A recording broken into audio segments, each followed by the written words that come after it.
All right, ladies and gentlemen, the mainstream industry has made their move. They are making their move. We knew this was going to happen. We knew that this happens at least once every, I would say, like, truthfully, on a mass scale, once a year, maybe, if that. They try to do small ones here and there every couple of months. But this one in particular is very special and very important because understand this. The modern audience has taken so many L's in less than 30 days between Concord's cancellation and the Acolyte's cancellation and Dustborn's failure. I mean, they've taken so many L's, they don't know what to do. This is too many L's for somebody to be able to cope with in less than 30 days. So now we see the result of this because now you actually have, by the definition of the word, which can be used against them in any court of law or on YouTube for that matter, or Twitter terms of service, apparently there is a targeted campaign against YouTubers and trying to silence them, all because they didn't like the Acolyte. How embarrassing. How embarrassing.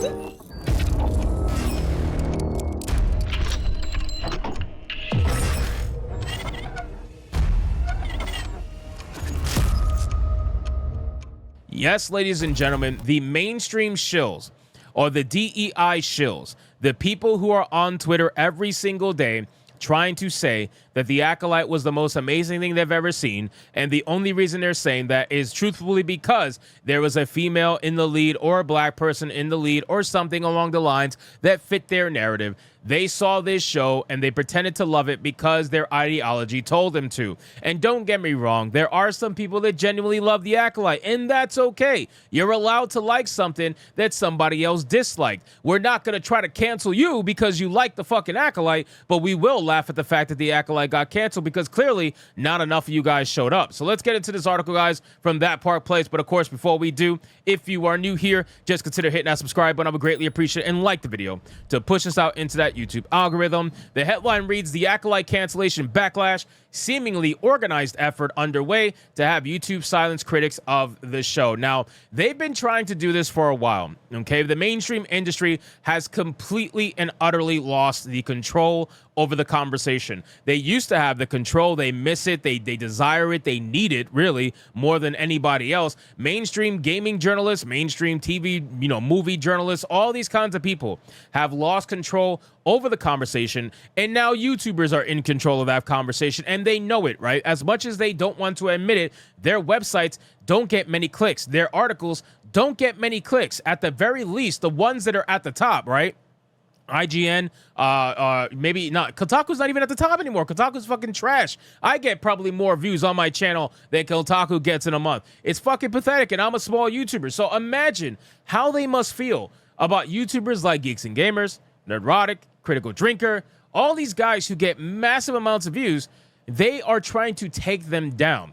And they're trying to do it from a place of moral superiority where they don't have it, right? These are not virtuous people. These are the fakest people that you're ever going to meet in your entire fucking life. They're white leftists that are out here trying to have the voice of the minorities essentially taken away from them and let them be in control of the voice, right? They want to tell you as a minority how to think, how to feel, who to support, and what to say. And it's amazing to me because they don't care that they're going to try to ruin the lives and the livelihood of non-white people who are on YouTube who disagree with them.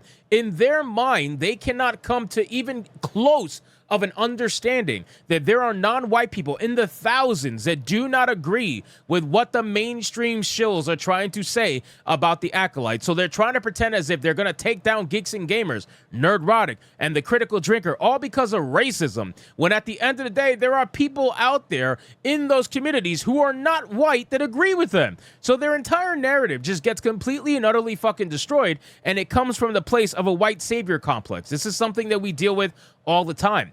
It says viewpoints aren't always the same from individual to individual. That's true from community to community and from nation to nation. Expression of those viewpoints, however, is vital to the understanding of individuals, not to mention the ability to navigate disagreements in a civilized, tolerable fashion. One area where there seems to be tremendous agreement, however, is that The Acolyte, a television show on Disney Plus created by Lucasfilm, was not a very great experience for viewers. The Acolyte currently has a horrendous 3.7 audience score on Metacritic and an 18% score on Rotten Tomatoes. Claims that the show was review bombed seem hard to square with other shows having received excellent audience reception in the past, even when their messaging has gone against those who might have disliked The Acolyte. For example, it's hard to figure out how Barbie could have done so well at the box office, and with audiences even being accused of some degree of misandry. Where were the vitriolic rage baiters for that film? Why were they likewise impotent with Hocus Pocus 2? How is it that Inside Out 2 managed to avoid the same ire? Well, that's because, quite simply, the modern audience and regular viewers are going to show up to stuff that they actually want to show up to.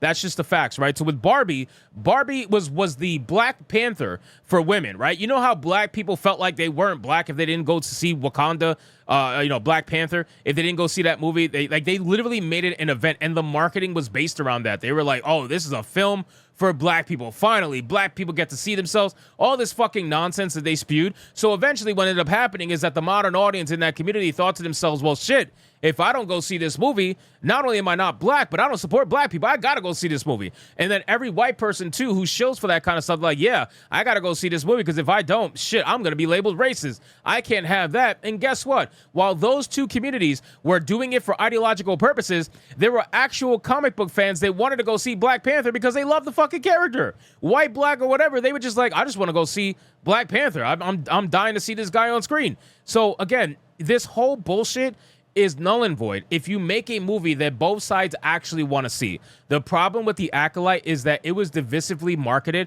and it was made for people who do not agree with, I guess the chuds. They don't agree with the chuds. They have their own viewpoints about the ideology that they want to support, and it all has to do with progressive politics. That's what The Acolyte really is. But again, these movies got supported. Inside Out 2, Hocus Pocus 2. I love Hocus Pocus, by the way. And what do you call it? Barbie. They all got supported because both sides went to go see it. That's ultimately what it is.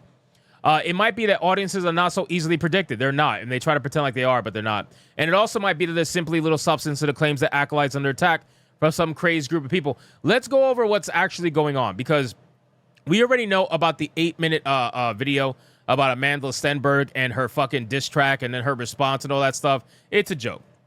Now, here we go. With the show canceled, the above monologue she provided on Instagram has set up a new confrontation.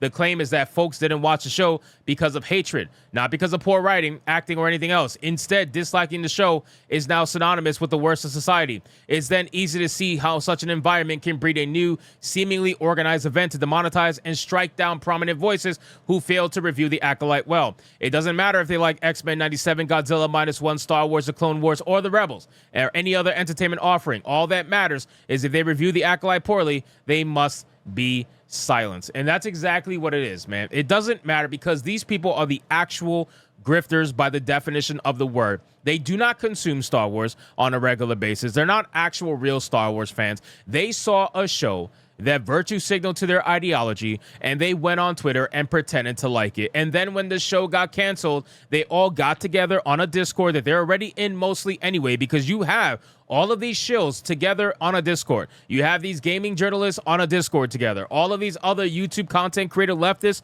on a Discord together. So they get together and they said, we are going to come up with this. I think this is a great idea, and let's get these YouTube channels demonetized. Now, what do you think that means? Okay, think about this for a second, guys, before I finish up the video. Think about this. It's very important.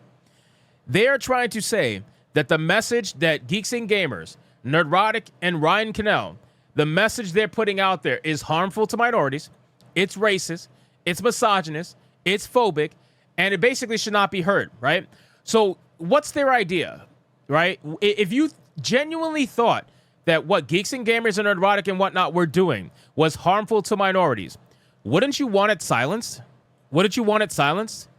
Oh, but you don't want it silenced because you know that's not what it's about. Because this entire fucking thing is about demonetizing them. It's about taking away their income, or trying to anyway. You're not going to be successful. Even if you got them demonetized, they have direct donation capabilities they'll make more money from, because YouTube's not taking their cut anymore. But I digress. It's about taking away their money, because at the end of the day, it's about envy. You guys are unbelievably envious. You cannot control yourselves. You look at Nerdrotic, you look at Geeks and Gamers, you look at Ryan Cannell, and you hear about the money they're making, and you think to yourselves, how the fuck are they making so much money speaking out against the mainstream, and I'm over here sucking so much dick that I cannot make $1 very easily. I gotta deep throat all of these fucking dicks, and I cannot make any money as a shill. I can't deal with this anymore, right? That's what they're thinking. They're thinking to themselves that they are just tired. They're tired of glazing so much dick that at the end of the day, they see people who are just simply speaking their opinion. That's all they're doing. They're speaking their opinion. They're giving their objective points of view on a particular product, movie, TV show, game, whatever, and they don't have to suck a dick to do it. Whereas the shills, Booty Adams, and all these people out there sucking so much dick, they cannot understand how this is possible. So what do, right? When you deal with envy, when envy builds up to its maximum, it is the worst drug you could be afflicted by. I'm telling you right now, I think most people would rather be addicted to heroin than be afflicted by envy, because envy will destroy you as a human being. Envy will destroy you, especially as a creator. If you sit there and you think to yourself, that should be me, it should be me, why is it not me? That is why you're a failure at the end of the day. It doesn't matter how much you try to demonetize these YouTubers. It doesn't matter. You can tag team YouTube all you want. You're going to be a failure. Demonetizing them will not change the fact that you will be a failure. How you are allowed to make money talking about these products and yet these people are not allowed to make money talking about these products is beyond me. The irony is insane. You guys are obviously fucking hypocrites and you're just upset that people will not listen to you. That's the problem. The only people that will listen to you are the people who don't even bother showing up to watch your stuff anyway. That's the beautiful thing about this, right? People like Molly and whatnot.